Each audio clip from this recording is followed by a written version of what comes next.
चलिए बच्चों, question number हम 5th से शुरुआत करते हैं अपनी। देखिए क्या कहता है। On 1 January 19 X sold goods of ₹20,000 to Y and drew a bill on Y at 3 months for the amount. Y accepted the bill is met on maturity. Pass the journal entry in the books of X and Y. If X discounted the bill at the rate 12% per annum from the bank on 4th January. ठीक है बच्चे। देखिए इस question में bill कौन बना रहा है? एक्स। तो ड्रॉर कौन हो गया? एक्स। वाई हो गया ड्रॉई। क्वेश्चन में सेल्स की बात हो रही है तो पहले हम सेल की एंट्री करेंगे, फिर बिल बनाने की एंट्री करेंगे। फिर वो कहता है जी बिल को ना एक्स ने डिस्काउंट करा लिया बैंक से 12% पर एनम पे, तो डिस्काउंटिंग की बात होगी। बट इस क्वेश्चन में डिस्काउंटिंग चार्जेस कैलकुलेटेड नहीं है। जो क्वेश्चन हमने लास्ट टाइम किया था उसमें डिस्काउंटेड चार्जेस गिवन थे, तो यहाँ पे हम डिस्काउंटिंग चार्जेस निकालना भी सीखेंगे। ठीक है, चलिए शुरू करते हैं बच्चों एंट्री। यहाँ पे हम लिख देंगे जी इन दी बुक्स ऑफ एक्स, और ये हो गया मेरा इन दी बुक्स ऑफ वाई। बच्चों दोबारा बता रहा हूँ, मैं आपको समझाने के लिए भी ऐसे कर रहा हूँ। आपने ऐसे नहीं करना, आप अपना पूरा जर्नल एंट्री का फॉर्मेट बना के लिखेंगे इन दी बुक्स ऑफ एक्स और इन दी बुक्स ऑफ वाई। ठीक है जी।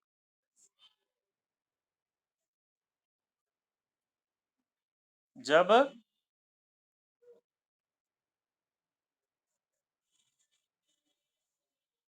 बच्चे अगर 3 पार्टीज होंगी क्वेश्चन में, देखो डिपेंड करेगा, हम पढ़ेंगे अभी। अगर लिखा है सिर्फ एक्स की बुक बनाओ तो एक की बनेगी। 3 पार्टीज हैं, लिखेगा सबकी बनाओ तो 3 बनेगी। अगर 2 की लिखा है तो 2 बनेंगी। ठीक है। जैसे इस क्वेश्चन में देखो यहाँ लिखा pass necessary journal entry in the books of X and Y. X और वाई दोनों की बनानी है। ठीक है। हम्म, चलिए शुरू करते हैं बच्चों। 2019 जनवरी 1 सेल्स की बात हो रही है। एक्स ने सेल्स करी वाई को, तो Y debit to sales account. इसने परचेजेस करी,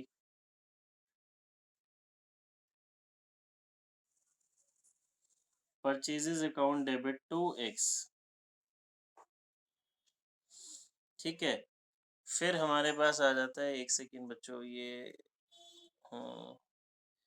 सेल्स की बात हो गई जी। फिर बिल बनाने की बात हो रही है।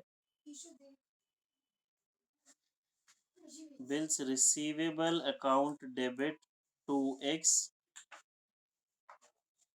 एक्स नहीं सॉरी वाई आएगा, और यहाँ सेम डेट पे एंट्री क्या हो जाएगी? X debit to bills payable account. ठीक है बच्चों। फिर 4th जनवरी को क्वेश्चन में देखो क्या लिखा है। 4th जनवरी को एक्स ने बिल को बैंक से डिस्काउंट करा लिया। ठीक है, तो हम जरा डिस्काउंट की एंट्री लिखते हैं। Bank account debit discount account debit to bills receivable. Bill 20,000 का था, हमने बिल को बैंक से डिस्काउंट कराया। अब बच्चे समझो, जैसा कि मैंने आपको पहले बताया था कि लास्ट क्वेश्चन में डिस्काउंटिंग चार्जेस गिवन थे, बट इसमें गिवन नहीं है। तो हम डिस्काउंटिंग चार्जेस निकालेंगे कैसे? देखिए बिल है 20,000 का, डिस्काउंटिंग चार्जेस मुझे परसेंटेज क्वेश्चन में गिवन है, 12% पे डिस्काउंट हो रहा है। डिस्काउंट उतने मंथ्स का बनाए निकालेंगे जितने मंथ्स के लिए बिल को बैंक ने अपने पास रखा। तो बिल 3 मंथ्स के लिए बना था, तभी हमने बैंक को डिस्काउंट के लिए दे दिया। तो जो डिस्काउंटिंग चार्जेस हैं वो 12% हो गए फॉर 3 मंथ्स। ठीक है बच्चों। बिल 3 मंथ्स का था, ये 600 आ गए, तो बैंक में आ गया 19,400। ठीक है। अब क्या ये जो बिल हमने डिस्काउंट कराया, इस बात से वाई को कोई मतलब है? नहीं। डिस्काउंट कराने से वाई को कोई मतलब नहीं है। बिल को हमने बैंक से डिस्काउंट करा लिया, बिल हमारी प्रॉपर्टी है, तो इस डिस्काउंटिंग की वाई की बुक्स में कोई एंट्री नहीं होगी। अब ड्यू डेट पे बिल की पेमेंट हो गई जी। The bill is met on maturity. Due date पे बच्चों बिल किसके पास है? बैंक के पास। पेमेंट मिलेगी बैंक को, देगा कौन? वाई। तो वाई की बुक्स में जस्ट पेमेंट की एंट्री होगी। बिल की ड्यू डेट जनवरी 1 से ही कैलकुलेट होगी, तो यहाँ पे 4th अप्रैल को इसने पेमेंट दे दी जी। 4 अप्रैल को इसने पेमेंट दे दी तो हमारे पास एंट्री बन जाएगी bills payable account debit to cash account.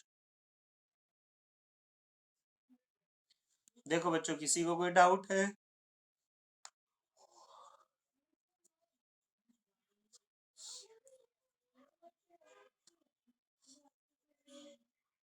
बात समझ में आ रही है बेटा?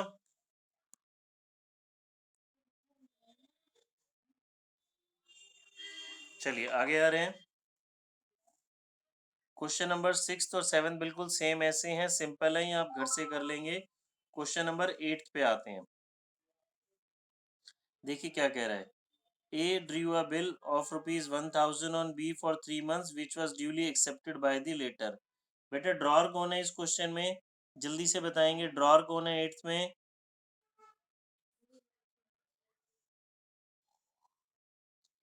ए।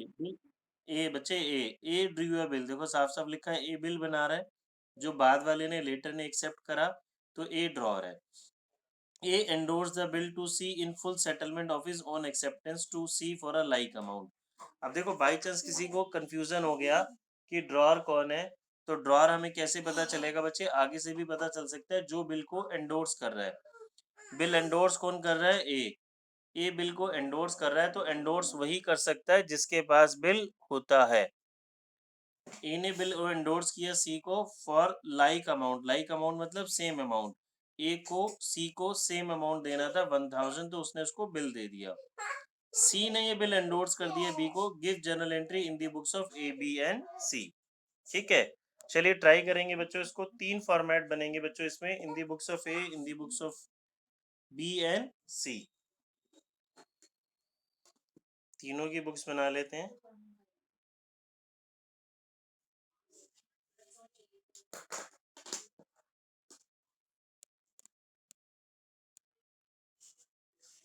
In the books of A, in the books of B, in the books of C. ठीक है बच्चे, देखो क्वेश्चन में डेट गिवन नहीं है तो डेट नहीं डालेंगे। डेट नहीं गिवन है, सेल की बात नहीं कर रहा, तो सेल की बात भी नहीं होगी। क्वेश्चन हमारा सीधा बिल बनाने से शुरू होगा। ए ने बिल ड्यू किया, तो bills receivable account debit to B. ये क्या लिखेगा जी? A debit to bills payable. फिर ए ने ये बिल एंडोर्स किया सी को, हमने एंडोर्स की एंट्री सीखी थी बच्चों। ए बिल दे रहा है सी को, तो ए की लायबिलिटी डिक्रीज होती है, लायबिलिटी डिक्रीज होती है तो debit, C debit to bills receivable. ठीक है, अब ए ने ये बिल सी को दिया तो सी को बिल मिला, सी को बिल मिला तो सी अपनी बुक्स में क्या एंट्री लिखेगा? Bills receivable account debit to, किससे मिला? ए से मिला। ठीक है बच्चों, इतनी बात समझ में आ रही है? तो बिल ड्यू डेट पे किसके पास है जरा बताएंगे?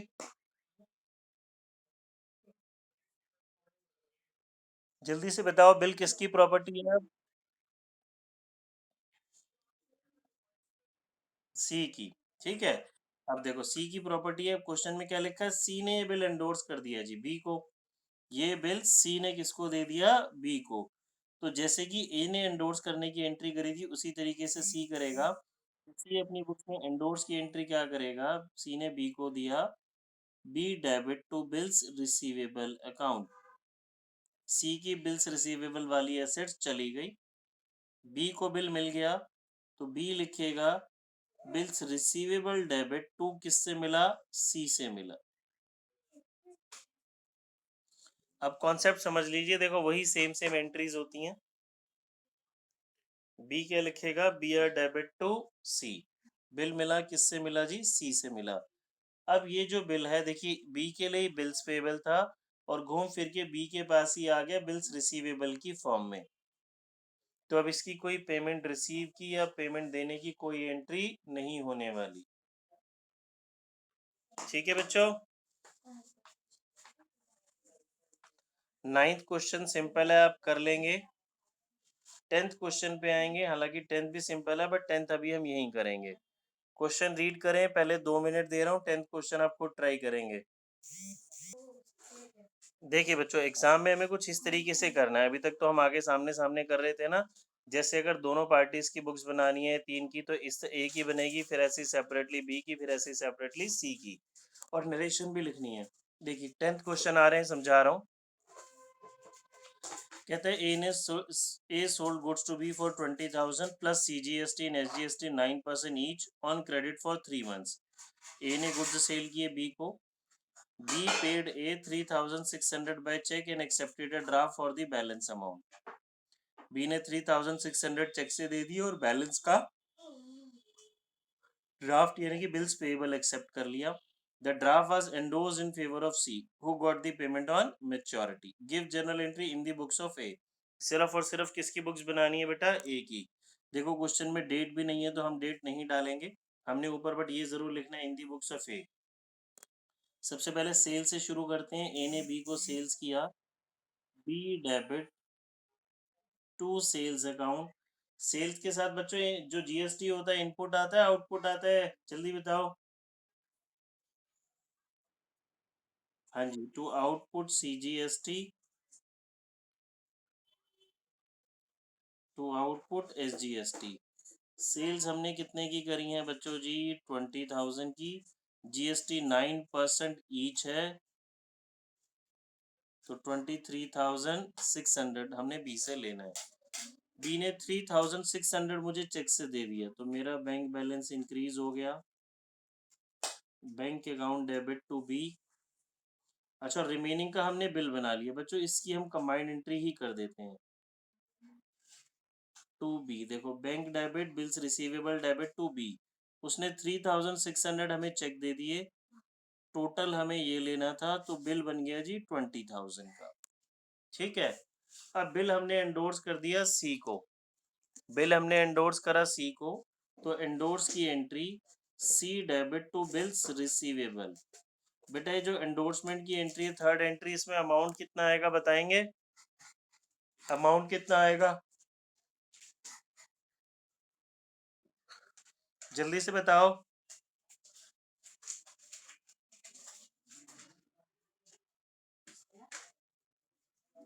जल्दी बताओ बेटा, 20,000 या 23,600?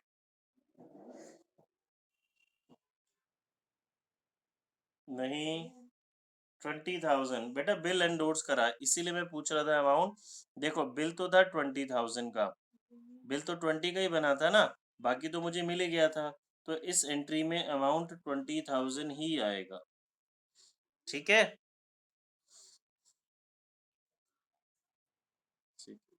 चलिए ये हो जाएगा, तो बच्चे क्वेश्चन नंबर 11th पे आएंगे, रीड करेंगे और ट्राई करेंगे। पहले क्वेश्चन नंबर 11th आप लोग खुद 11th पे आते हैं। देखिए कह रहा है मोहन सिंह ड्रॉ करता है एक बिल जगत पे 1,000 का, payable 2 months after date. Immediately after its acceptance Mohan Singh send the bill to his bank for collection. Mohan ने बिल बैंक को भेज दिए कलेक्शन के लिए।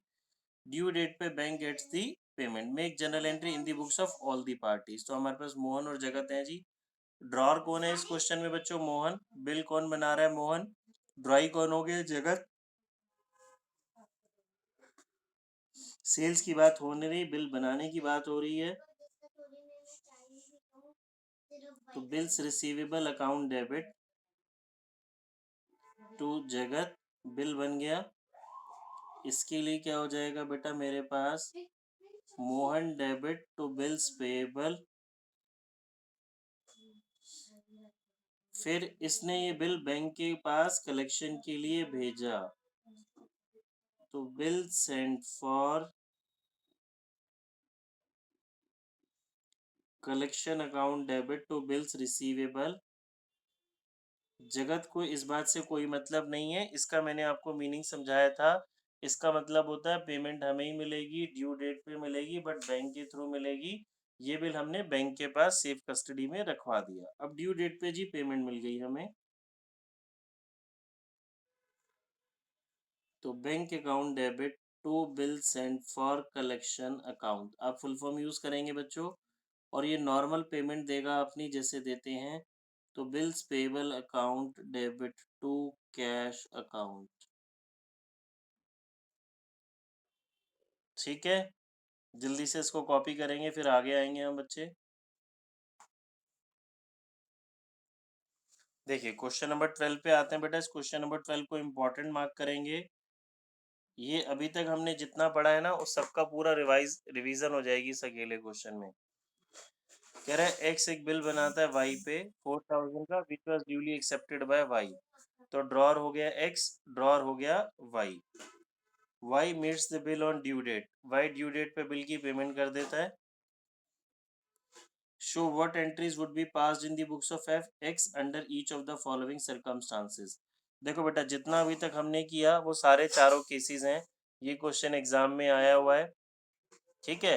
तो आप इसकी नॉर्मल चारों एंट्रीज करेंगे जैसे हमने करी हैं, इसको घर से जरूर कर लेंगे और किसी को डाउट हो मुझसे पूछ लेगा, ठीक है।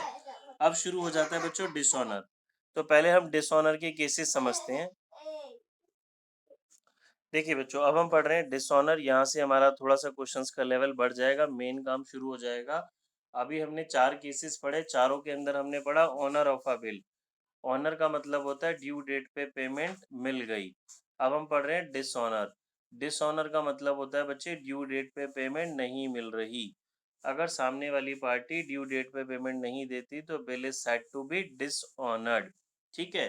चलिए अब हम बात करते हैं वही ड्रॉर और ड्रॉई। ये हमारा ड्रॉर है बच्चों मान लेते हैं जी, और बी हमारा ड्रॉई है, ठीक है। मैं बिल बनाने की एंट्री से शुरू कर रहा हूँ। ए ने बिल बनाया, बी को दिया, ध्यान से समझेंगे।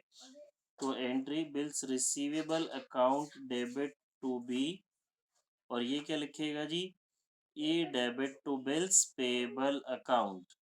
Amount let say 1000। अब बच्चों ड्यू डेट पे दो पॉसिबिलिटीज होती हैं, या तो हमें पेमेंट मिलेगी या नहीं मिलेगी। पेमेंट मिलने वाली तो हमने पढ़ ली कि जी पेमेंट हमें ड्यू डेट पे मिल गई, जो अभी हमने 4 केसेस पढ़े। बट अभी हम पढ़ रहे हैं डिसऑनर। डिसऑनर का मतलब ए ने बी को अप्रोच करा, बी ने ड्यू डेट पे पेमेंट नहीं दी तो bill is said to be dishonoured. अब ड्यू डेट पे बच्चों जब बिल डिसऑनर होगा, बी पेमेंट नहीं देगा, तो जो हमने एंट्री लिखी है ना इसकी जस्ट रिवर्स एंट्री हो जाएगी, ठीक है जी। इसकी जस्ट हम कौन सी एंट्री पास कर देंगे, रिवर्स एंट्री। तो यहाँ पे मेरे पास जो एंट्री बनेगी, ए की बुक्स में डिसऑनर की एंट्री बन जाएगी B debit to bills receivable. इसकी जस्ट रिवर्स हो गई। ऐसा क्यों समझें, ये देखिए अभी बिल्स रिसीवेबल मेरी एसेट थी, जब हमने बिल एक्सेप्ट किया तो मीनिंग समझ लेंगे।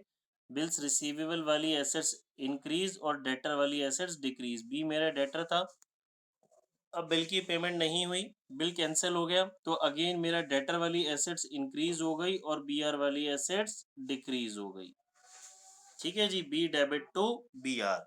अब हम बी से पैसे दोबारा क्लेम करेंगे। ये भी अपनी बुक्स में जस्ट रिवर्स एंट्री लिख देगा, bills payable debit to A, ठीक है बच्चों। इतनी बात सभी को समझ में आ गई। अब क्वेश्चन में हमारे पास एक और चीज होती है जी, नोटिंग चार्जेस। नोटिंग चार्जेस देखिए क्या होता है, एक वर्ड गिवन होगा आपको नोटिंग चार्जेस। जब बिल डिसऑनर हुआ तो जो ए है, बिल किसके पास है, ए के पास। जब बिल डिसऑनर होगा तो ए बी के अगेंस्ट कुछ लीगल एक्शन लेगा जी, बिकॉज हमने पढ़ा था ये जो बिल है हमारा लीगल एविडेंस है डेप्ट का। तो हमें उस बिल को अटेस्ट कराना होता है नोटरी पब्लिक से। नोटरी पब्लिक एक पर्सन होता है जी, जो हमसे इस बिल के अटेस्टेशन के कुछ चार्जेस लेगा, और वो चार्जेस क्या कहलाते हैं, हमारे नोटिंग चार्जेस। अब ये बहुत इंपॉर्टेंट चीज है बच्चों, समझनी है। नोटिंग चार्जेस वो पे करता है जिसके पास बिल होता है। अभी बिल किसके पास है, ए के पास। तो नोटिंग चार्जेस वो पे करेगा एट द टाइम डिसऑनर जिसके पास बिल है।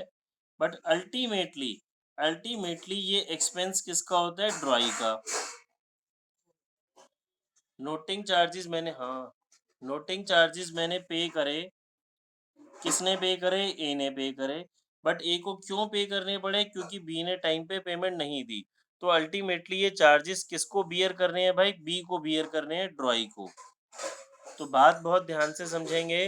नोटिंग चार्जेस एक बारी तो किसकी पॉकेट से खर्च होंगे? जिसके पास बिल है at the time of dishonour, but ultimately bear किसको करनी है? ड्रॉई को, यानी कि बी को। ठीक है। अब इस क्वेश्चन में डिसऑनर की एंट्री के साथ में ही नोटिंग चार्जेस आते हैं बच्चों, अलग से नहीं आते। अब ये मेरी एंट्री 1000 से हो गई, बट अगर क्वेश्चन में नोटिंग चार्जेस की बात है तो वो बी की पॉकेट से ही जाएंगे, तो वो यहाँ पे ऐड हो जाएगा बच्चे टू कैश अकाउंट। ये मेरे क्या हो गए? Noting charges. Suppose 10 rupees noting charges हैं, बिल 1000 रुपीज का था, तो मैं बी से कितने क्लेम करूंगा? 1010। अगर नोटिंग चार्जेस नहीं है तो मेरी normal entry B to B R 1000। अब ये जो 10 रुपीज के मैंने नोटिंग चार्जेस पे करे, ये अल्टीमेटली किसको बियर करने हैं भाई? बी को, क्योंकि हमने बी की वजह से पे करे, तो बी का एक्सपेंस हो जाएगा। और एक्सपेंसेस कौन सी साइड आते हैं? Debit side. तो नोटिंग चार्जेस अकाउंट डेबिट।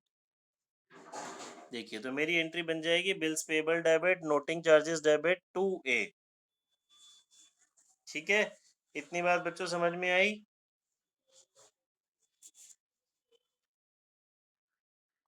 देखिए जी, वही ए और बी। ए ड्रॉर है, ए ने बिल बनाया, bills receivable debit to B, इसके लिए A debit to bills payable. अब डिस्काउंटिंग चार्जेस में क्या होता है? ए ने ड्यू डेट से पहले बिल को बैंक से डिस्काउंट करा लिया। डिस्काउंट कराया तो हमारे चार्जेस क्या बन गए बच्चों जी? Bank account debit, discount account debit to bills receivable 1000। Discounting charges suppose कर लेते हैं 10 है, बी को इस बात से कोई मतलब नहीं है। अब ड्यू डेट पे बिल किसकी प्रॉपर्टी है बच्चों? जल्दी से बताएंगे। ड्यू डेट पे बिल किसकी प्रॉपर्टी है? बी की। क्यों? बैंक की। बिल किसके पास है बच्चे? बैंक के पास है ना। अरे बाकी बच्चे कहाँ सो जाते हैं, यही आंसर करती है। बिल किसके पास है ड्यू डेट पे? बैंक के पास, क्योंकि ए तो पेमेंट ले चुका। तो बिल किसकी प्रॉपर्टी है? बैंक की। बिल किसके पास है? बैंक के पास। बैंक पेमेंट लेने जाएगा बी के पास। अगर बी पेमेंट दे देता है तो कोई प्रॉब्लम ही नहीं है, बट अब हम पढ़ रहे हैं डिसऑनर। बी ने बैंक को पेमेंट नहीं दी, तो bill is said to be dishonoured. तो बच्चों एक चेंज समझेंगे पहले, इसकी एंट्री समझने से पहले। ए ड्रॉर है, ए ने ये बिल ए को मिला बी से, ए ने ये बिल एंडोर्स कर दिया जी, बैंक से डिस्काउंट करा लिया, बैंक से टाइमली पेमेंट ले ली। अब ड्यू डेट पे बिल किसकी प्रॉपर्टी है? बैंक की। बैंक पेमेंट लेने गया बी के पास, बी ने पेमेंट नहीं दी, तो bill is said to be dishonoured. बच्चों बैंक किसको पकड़ेगा? जरा कोई बच्चा बताएगा, बैंक किसको पकड़ेगा? ए को या बी को? जल्दी से बताओ। बैंक किसको? ए को। बैंक उसको क्लेम करेगा जिससे पैसा मिलता है बच्चे। हमने ये बात पहले भी पढ़ी हुई है कि जब कभी भी कोई बिल या चेक डिसऑनर होता है, हम उसको डेबिट करते हैं, उसको पकड़ते हैं जिससे हमें बिल मिला है। बिल किसको मिला है? बैंक को। किससे मिला है? ए से। ये बात मेरी याद रखना, इस चैप्टर के बड़े बड़े क्वेश्चंस करने में बहुत हेल्प होने वाली है। तो बैंक पकड़ेगा ए को, ए पकड़ेगा बी को। बैंक को बिल मिला है ए से, ए को बिल मिला है बी से। तो बैंक बोलेगा भाई बी ने पेमेंट नहीं दी, तो मैं, एक सेकेंड, हाँ सॉरी बच्चों, चलो शुरू करते हैं। देखो, बैंक पकड़ेगा ए को, ए पकड़ेगा बी को। बैंक बोलेगा जी मैं बी को नहीं जानता, बी पेमेंट नहीं दे रहा, तो मेरे को तो बिल ए से मिला है। और तो बैंक क्लेम करेगा पैसा ए से और ए क्लेम करेगा पैसा बी से। ठीक है, तो देखिए डिसऑनर की एंट्री ए की बुक्स में क्या बनेगी बच्चों? हमें एग्जाम में यही वाले क्वेश्चंस आते हैं इस तरीके के, जिसमें बिल बार बार डिसऑनर होगा। तो मेरी बात एक याद रखेंगे, बहुत इंपॉर्टेंट बात। डिसऑनर की एंट्री में ये बात हमने पहले भी पढ़ी हुई है, बिल्कुल सिंपल टर्म्स में बोल रहा हूँ। आप ऑलवेज डेबिट करेंगे जिससे पैसा लेना है। तो ए किसको डेबिट करेगा बच्चों? बताओ, ए को किससे पैसा लेना है? जल्दी से बोलो। बी से। वेरी गुड, ये बात आपको समझ में आनी चाहिए। और बिल बैंक को पैसा देना किसको पड़ेगा? ये बी ए को पेमेंट देनी किसको पड़ेगी? बैंक को। तो ये अपनी बुक्स में क्या लिखेगा? B debit to bank. B से पैसा लेना है, बैंक को पैसा देना है। ये बात समझ में आई?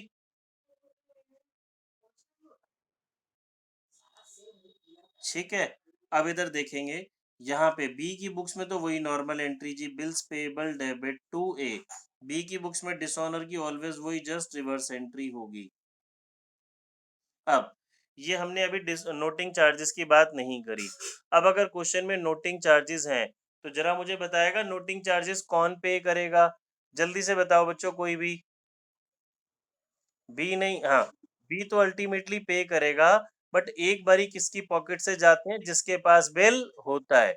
बी ने तो अल्टीमेटली, हाँ, बी ने तो अल्टीमेटली पे करने ही है, बिल इसी के पास है। तो यहाँ तो भाई 1000 और नोटिंग चार्जेस ले लेते हैं 20, तो 1020। बी ने तो अल्टीमेटली पे करने, बट एक बारी किसकी पॉकेट से जाएंगे? जिसके पास बिल है। बिल किसके पास था? बैंक के पास। तो नोटिंग चार्जेस किसकी पॉकेट से जाएगा? बैंक की पॉकेट से। बैंक मांगेगा ए से, ए मांगेगा बी से। तो इस केस में अगर नोटिंग चार्जेस होते हैं तो उसको हम सेपरेटली शो नहीं करते, इसी में ऐड कर देते हैं।